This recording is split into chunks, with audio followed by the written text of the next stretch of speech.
everyone, Miss Alyssa here from Pediatric Interactions, and this week we are talking about some strategies you can use to get your child to make more vocalizations, so just using their voice and making sounds with their mouth, and also start to use some first words and use new words.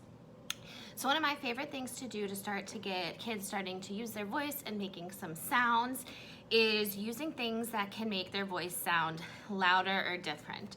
So I have, it's one of the kind of old school microphones that you can use, and you would just model it for them, you holding it up to your mouth and making noise in it.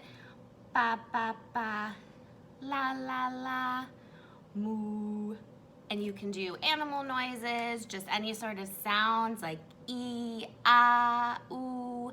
A lot of times if they aren't really making many noises yet, I'll start with the ah sound, and you can even, if they're already making some sounds and you want to do some words, even saying words into something like this can just make it a little bit more motivating for them to hear their own voice. And again, they see you doing it first, modeling it for them, and then have them take a turn. You can use this if you have like a karaoke machine with a microphone, you can use that as well. Something else I like to use, it's kind of a household item. You can use paper towel rolls or toilet paper rolls, and same thing, just have them ba ba ba ba ba, ee, saying different things into it because it makes their voice sound a little different and it can be motivating for them. So you can use kind of anything that's kind of that like long shape that has openings on two ends if you have any toys like that. Another reason I like to do this is because it really draws attention to your mouth. So when you're trying to get your kids to make noises and make sounds and make words, it's good to draw attention to your mouth so that they can see how your mouth and lips and tongue are moving to make those sounds. So these things are great too, just to draw attention to your mouth area.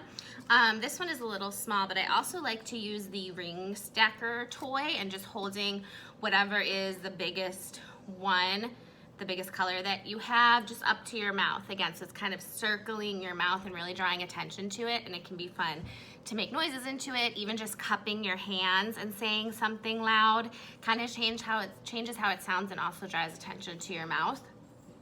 Another kind of mouth tool I like to use are different types of horns. So there's a ton out there. I have with me here a train horn. So same thing, it can just kind of be fun for them to hear their mouth and learn that their mouth can make noises, and this can be a little easier than trying to make some sounds and some words, just having them blow into horns.